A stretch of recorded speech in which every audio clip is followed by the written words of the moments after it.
So as I had decided to build the Blue Impulse for my Japanese father-in-law, I wanted to make a Blackbird, SR-71 Blackbird for my dad back in America. This in Japan, this Italeri kit is fairly expensive. I saw this going for like maybe 6,000 yen or so on Amazon Japan. I lucked out. I found this at Kanteidan store for like 1,000 yen, used but in brand new condition. And I saw that and I jumped at it. I'm like, yes, dude, definitely. I'm hoping this should be a quick build. I mean, it's mostly all black anyways, so we'll see. So, incidentally, Tamiya is the distributor for Italeri kits in Japan. So first things first is that get this multilingual instruction booklet. Now you can build it just by itself or with the drone, and I'll probably not build the drone. So my dad actually, he was involved with the making of the SR-71, and this is back in the 60s, and you know, this is all declassified now, so he's able to tell me. But yeah, he was kind of instrumental, I guess. I wouldn't say instrumental, but all I know is that his role in the Air Force in the 60s was photography, and he had something to do with the Blackbird. So that's all I know, and that's all he can say. So my dad told me a story about when he was engaged to be married to my mom.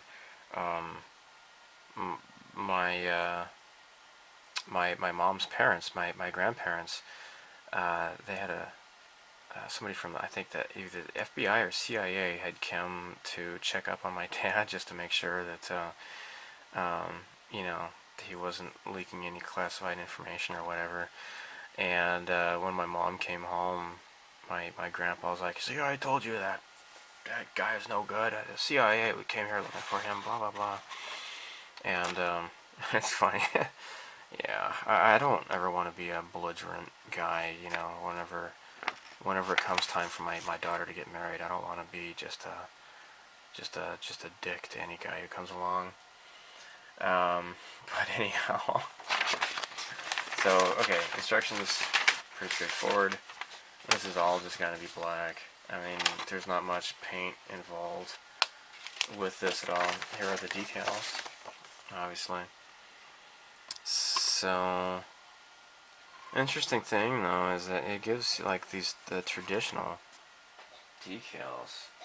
It doesn't give the modern, you know, just like the regular white star and stripes. But I guess this has been retired quite a while ago. Look at this one. This one is Ichiban. That's Japanese for number 1. I don't know why that is there. Interesting. So, sprays look beautiful. I'm going to open this up. So, yeah, this is our friends in Italy made this. And this is, obviously, this goes to the drone. And I won't be using this, I don't think. So, okay, so maybe there's no decal for the. Let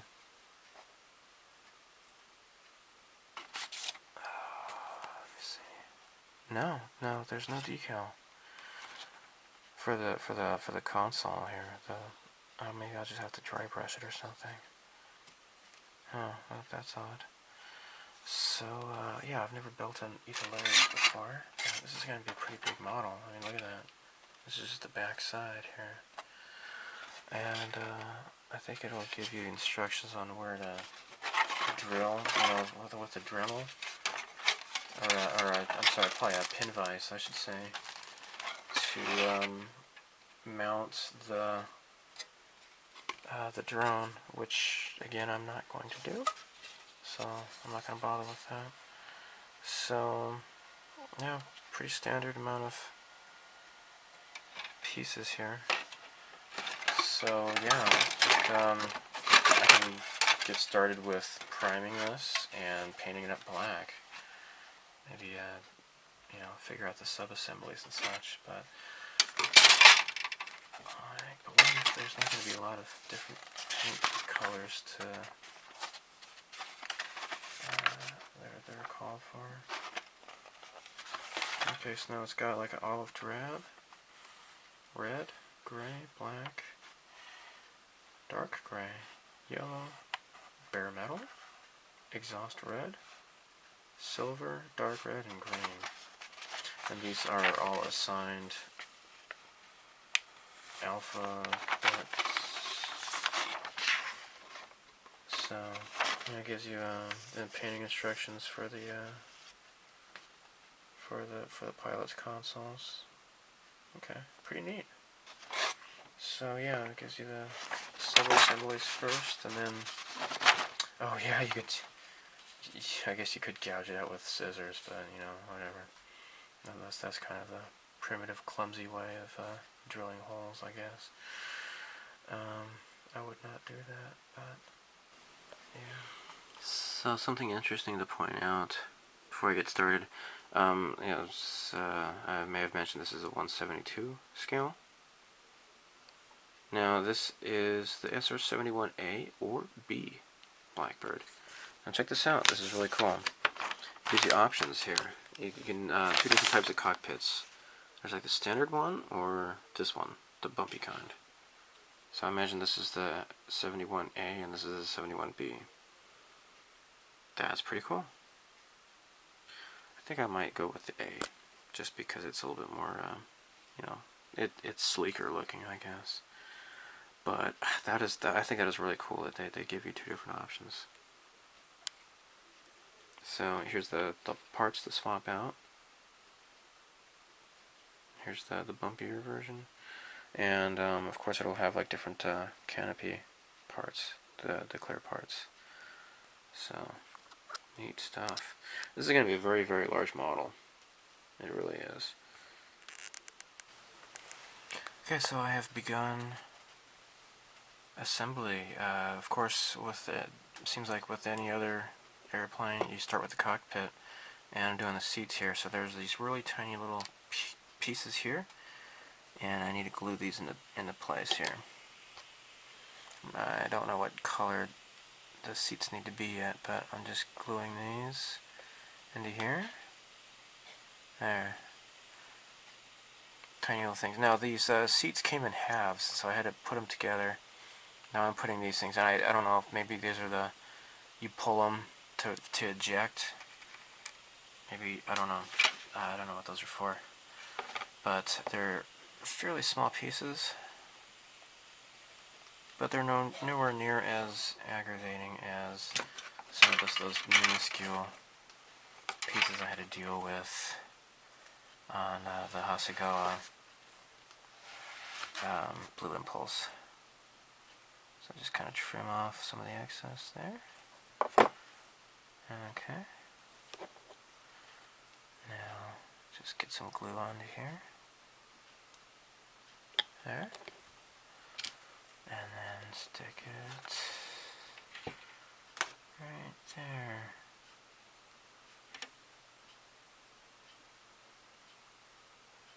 There.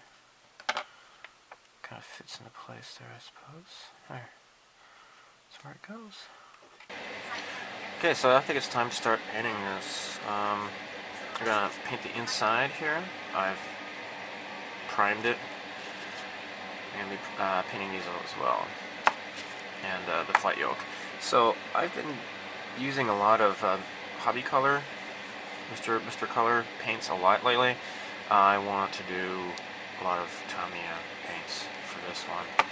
Now, normally what I have been doing is thinning it with acrylic paint thinner, but somebody said to use lacquer thinner, and they said that not only does it dry faster, but it dries harder as well. So I'm going to try that for the first time.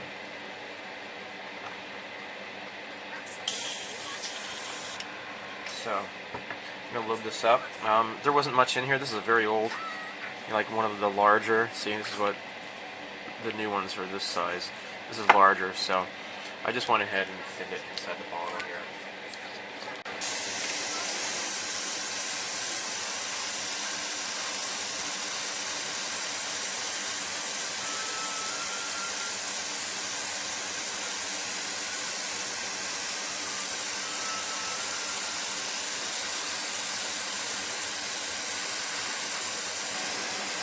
I've done the cockpit, masked off, all computer consoles,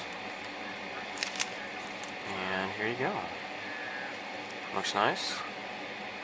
Now what I used was, for the interior stuff, neutral gray XF53, and I used the black on the computers.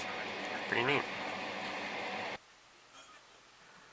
Okay, so what we have here is the internal of the cockpit, the interior of the cockpit, and the chairs kind of sit okay, I suppose. I've just recently glued it, and what I need to do now, put some glue along here.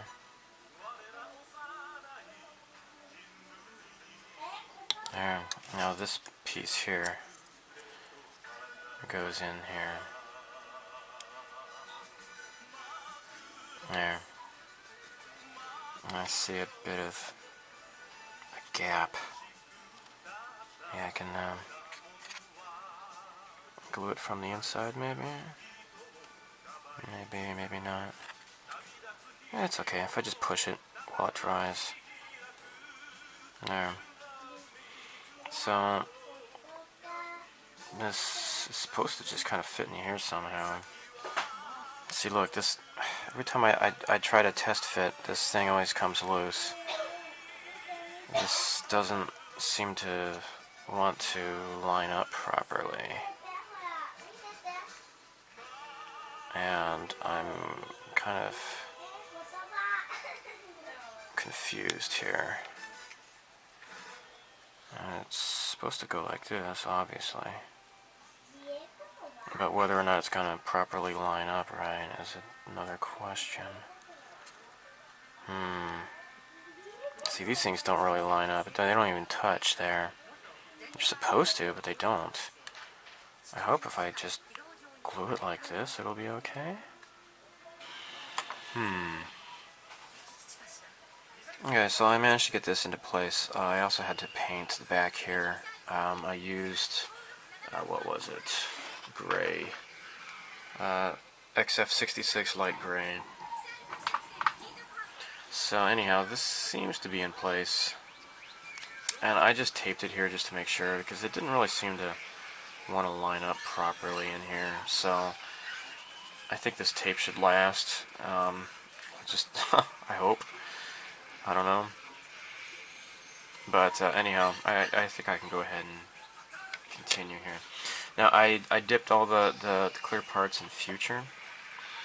So next is like all these little surveillance camera windows along the bottom of the airplane. And I wonder if this is what my dad was involved with. Is these little cameras in front of the plane. I don't know. I could try asking him, but I don't know if he's going to answer me or not. So, I completely respect that. I'm perfectly fine. So anyhow, let's get all these things out of here. Oh, okay, well, it just fell off on its own. Okay, so these need to be, let me do a test fit real quick here. Oh yeah, this will be easy, I'm sure. Alright. So, I'm going to use some micro crystal clear and use a fine tipped brush.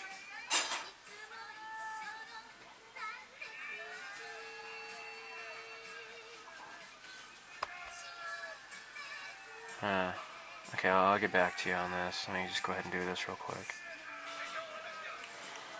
Okay, so what I'm going to do is just kind of pop all these into place. There. No, not quite. Gosh, these aren't really... There we go. How does it look? That looks okay. There we go, I think I got it that time. And I think what I can do is paint it from the inside here too. I'm sorry, not paint, but glue it. I always say paint, I'm sorry about that. And look, I just moved it just by...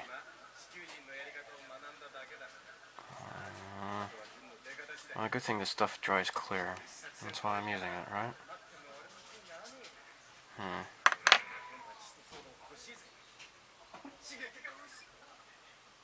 There. Okay. Let's do one of the other pieces here. I can barely see them here.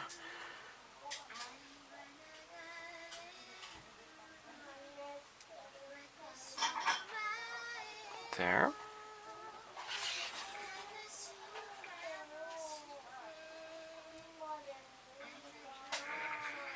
There.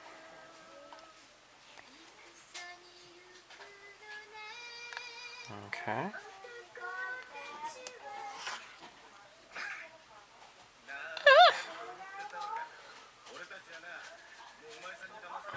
Okay.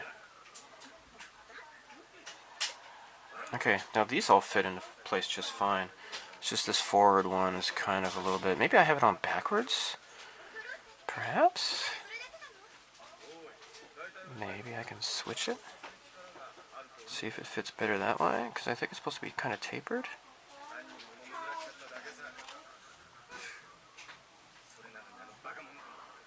Yeah.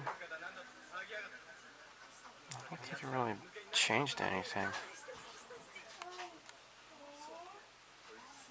Maybe it's better that way. Okay, let me just kind of wipe away the excess here.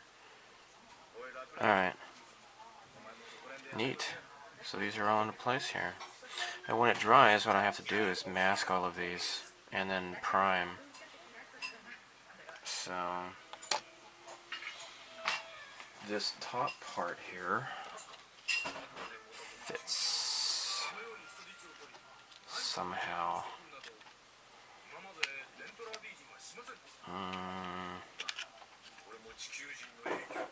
Let me see.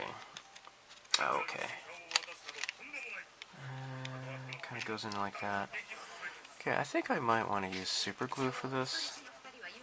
I want to make sure that this goes into place and stays into place. And because this thing is going to be a rather large model, I don't want any sort of movement to make this break free at all.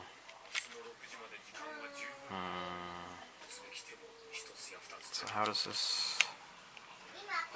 Probably be best to glue along this ledge here. I'll do that. Okay, so I got my Tamiya Extra Strong cement, and I think I just cemented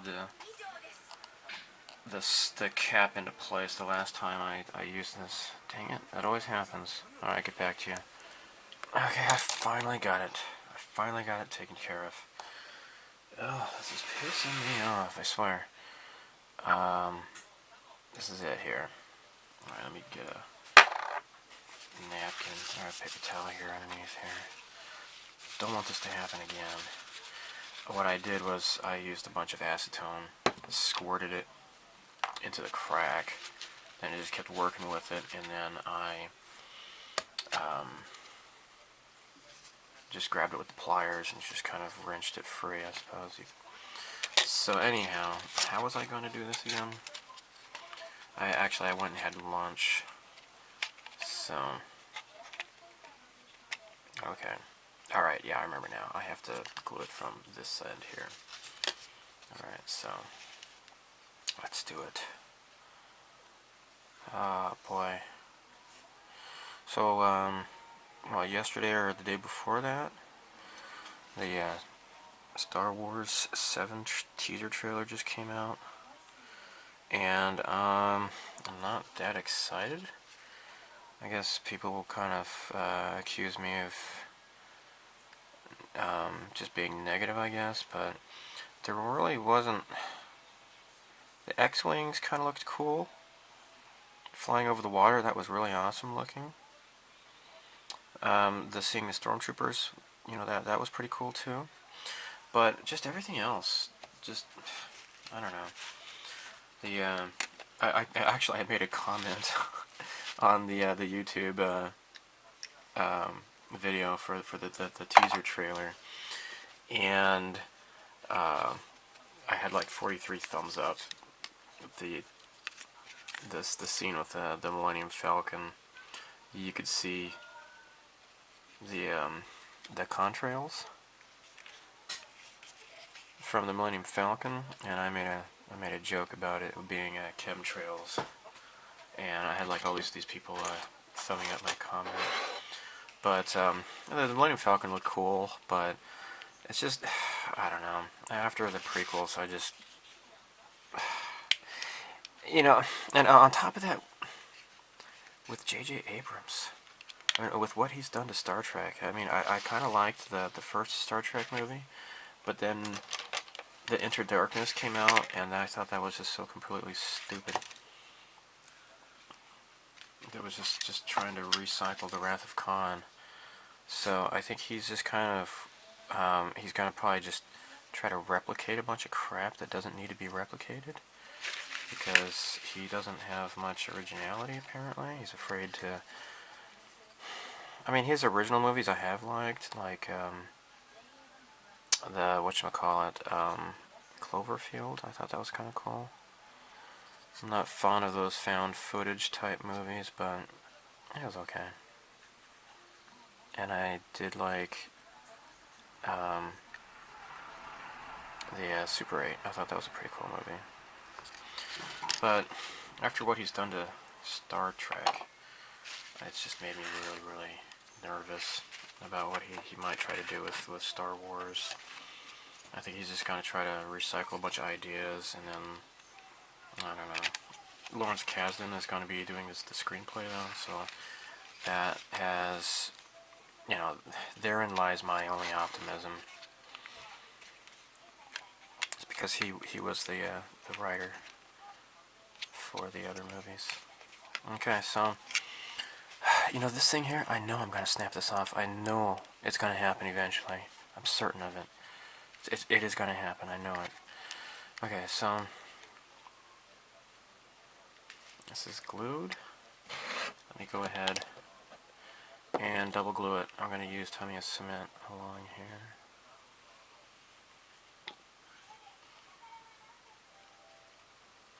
I might have to just sand off the excess later.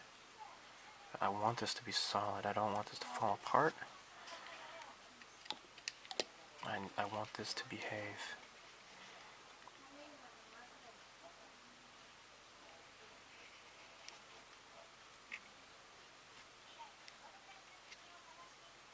Don't want this to fall apart, because I'm going to be mailing this thing to my dad in America.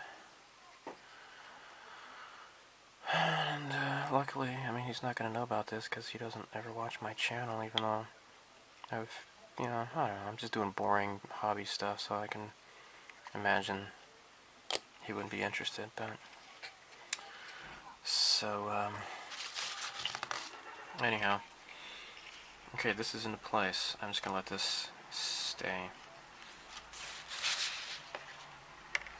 Phew! Alright, that's done. Now, one thing I need to take care of before going any further is there is this this big, huge wart in the mold. Actually, it's looking a lot better now. I've filed most of it off, but there was just this big, huge, like a circular. I don't know if it's an injection mold, the injection mark or not. I don't know, injection point. But it's finally I got it off here. Alright, it's looking a lot better now. Alright, I'm going to use some sandpaper now and just work on this. Some This is kind of coarse. I'll use this.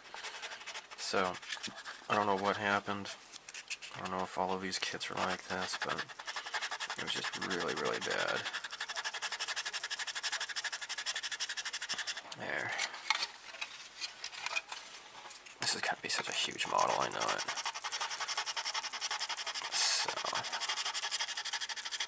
but anyhow, yeah, there's been a lot of talk about the new X-Wings, and they're pretty cool looking, I guess. In a cockpit, actually, the interior has been pointed out online that the interior of the cockpit looks kind of half-assed compared to the amount of detail that they had in the original movies. I mean, this new one, it just doesn't even look like it's made out of metal. It just looks like just sculpted resin or something inside the cockpit. It didn't even really look that great. I don't know. The updated Millennium Falcon is really cool. It's good to see TIE fighters. Just, I don't know, I guess it's kind of basically just toss out all of the expanded universe, the novels. It's just kind of, you know, they're doing their own thing. It's going to render all of the novels null and void. And I've talked about Star Wars novels on my homepage, if you care to check it out, you know, on my sci-fi book reviews and such. There are some of them that are just really fantastic. A lot of them are terrible. Like Courtship of Princess Leia it had some cool ideas, but it was just kind of half the time they couldn't get the characters right, their personalities right, and it was kind of just embarrassing to read some of the novels. What was that? One of them was actually just a recycled Deep Space Nine episode that was written and it was never made into an episode, and so what's her name? Barbara Hambly. I forget her name. She just kind of recycled it, changed the names, and made it into a Star Wars novel. It was just kind of half-assed, I think.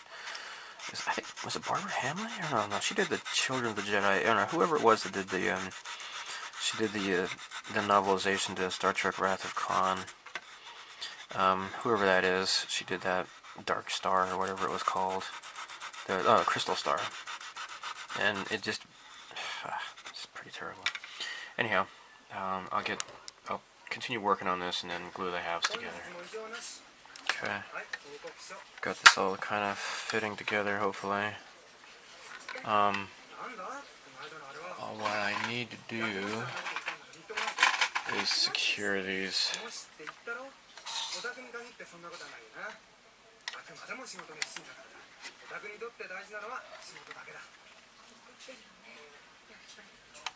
There. And then get some more clothespins for here.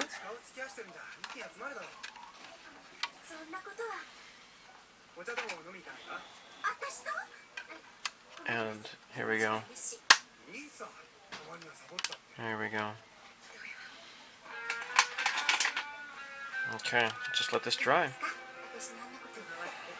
Okay, I hope this works. Here we go. I don't know. Sorry if this doesn't get all on camera. Okay, this needs to fit like that. Okay. And then here we go. Well, it seems to be fitting just fine, actually. Fortunately. I just touched something sticky. That's not a good thing. But, it seems to be fitting together just fine. Gosh, the clothespins are not going to work, though.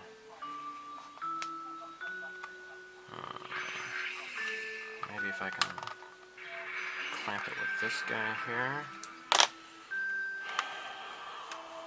I'm using super glue, so it's kind of working quickly. So that's good, except that this doesn't, I have a huge gap here, though. There. Ooh, that did it. Okay. Maybe the clamps are not a good idea.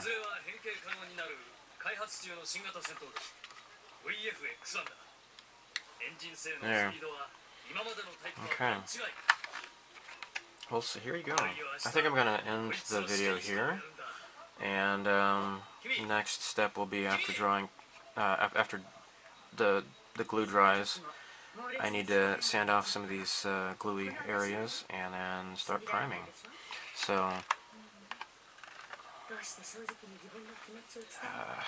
look at that. I touched it. Alright. So, look at this. Ouch. What I'm going to be priming it with is Gaia Notes. This is Black Surfacer. Because this is a black plane, it makes sense to make it black. And I don't know if I've pointed this out yet or not, but I got NATO Black XF69. RebelsAtCloudNine recommended this, and it's that perfect dirty black. It'll be perfect for this. So, stay tuned. Thanks for watching.